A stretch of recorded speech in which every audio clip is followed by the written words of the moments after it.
जवानों मैं आपसे मुखातिब हूँ, अगरचे जवानी मस्तानी होती है, जरा इस मस्तानी जवानी को तहज्जुद के मुसल्ले पे लाके देखो। क्या मस्ती चढ़ती है सजदों के अंदर, क्या लुत्फ है कयाम के अंदर, क्या सुकून है रुकू के अंदर। इस जवानी को मालिक की चौखट पे लाओ, फिर देखना कि ये जवानी कितनी लज्जत आफरी होती है, और फिर इस जवानी के बदले में अल्लाह ताला तुम्हें क्या क्या अता फरमाता है। अपने ख्यालात को काबू में करें, अपनी नमाज में यकसु हो जाएं। बड़े सजदे में हो और खड़े दुकान पे हो तो फिर सजदा सरूर बख्श नहीं होगा, फिर कयाम लज्जत आफरी नहीं होगा। तो अपनी नमाज को इस कदर यकसु कर लो कि जब तुम सजदे में हो, कयाम में हो, रुकू में हो, तो सजदे कयाम और रुकू की लज्जत तुम्हें हासिल हो रही हो। वो आदमी जिसमें तन्हाई में अल्लाह का जिक्र किया, अल्लाह को याद करने बैठ गया, कोई देखने वाला नहीं था, वो तन्हा था, अपने बंद कमरे में था, अपने रब को याद किया।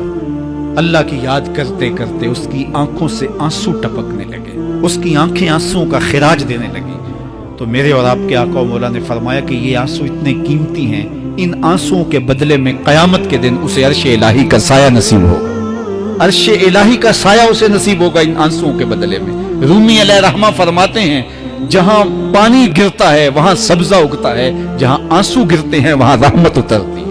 तो इसलिए जो अल्लाह की याद में रोने का लुत्फ है और अल्लाह की याद में आंसू बहाने का अजर और सिला रखा गया है, ये गुनाहों को धो डालता है, ये अंदर की सफाई और सुथराई का सबब और जरिया है। मेरे और आपके आका मौला ने फरमाया, रातों की तन्हाइयों में उठ के कुरान पढ़ा करो और कुरान पढ़ते हुए रोया करो।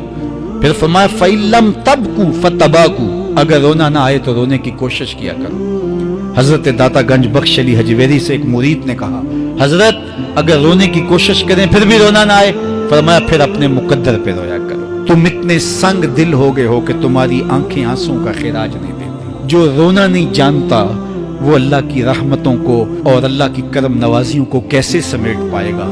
बच्चा रोता है तो माँ दूध देती है। जब बंदा अल्लाह की हुजूर इल्हाओ जारी करता है, इज्ज करता है, इनकिसारी करता है, तो अल्लाह की रहमतों को जोश आता है और अल्लाह ताला की रहमतें उस पर बरसती हैं और उसके न सिर्फ गुनाह माफ होते हैं बल्कि अल्लाह ताला उसके गुनाहों को बदल के नेकियों में तब्दील कर देता है। वरजुलुन क़ल्बुहु मुअल्लक़ुन बिल मसाजिद, वो आदमी जिसका दिल मस्जिद के साथ वाबस्ता होता है। अल्लाह के घर की तामीर, अल्लाह के घर की सफाई सुथराई, अल्लाह के घर की आबादकारी, अल्लाह के घर की हाजिरी, ये उसकी जिंदगी का मशगला है। मस्जिद के साथ वाबस्ता है, उसको जुनून है अल्लाह का घर खूबसूरत हो, अल्लाह के घर में रौनक हो, उसको जुनून है कि अल्लाह के घर में सफाई सुथराई हो, पाकीज़गी हो, लोगों का आना हो। मस्जिद के काम वो गुलामों की तरह करता है। सुनो सुनो, मेरे हुजूर ने फरमाया, कयामत के दिन अल्लाह उसे अपने अर्श का ठंडा साया अता फरमाएगा। फरमाया कुछ लोग मस्जिदों की मेखें होती है, जिस तरह लकड़ी में कील ठुक जाता है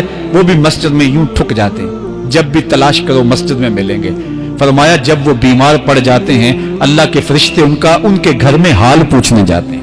यारो, जवानी के अय्याम में मस्जिदों के साथ अपने आप को वाबस्ता करो, मस्जिदों की सफाई भी अपने मामूलात में शामिल करो। महीने बाद, 8 दिन बाद या जब आपको फुर्सत हो, मस्जिद की सफाई का अपने ऊपर जुम्मा लो। किसी भी मस्जिद में चले जाओ, उसको साफ करो। जब तुम अल्लाह के घर को धोगे अल्लाह तुम्हारे दिल को धो देगा, तुम्हारे दिल को अल्लाह पाक कर देगा। तो ये मस्जिदें काबतुल्लाह की बेटियां हैं। अल्लाह ताला ने मस्जिदों के जरिए जीनत दी है जमीन को। जिस तरह आसमान सितारों से सजा हुआ है, जमीनें मस्जिदों से सजी हुई।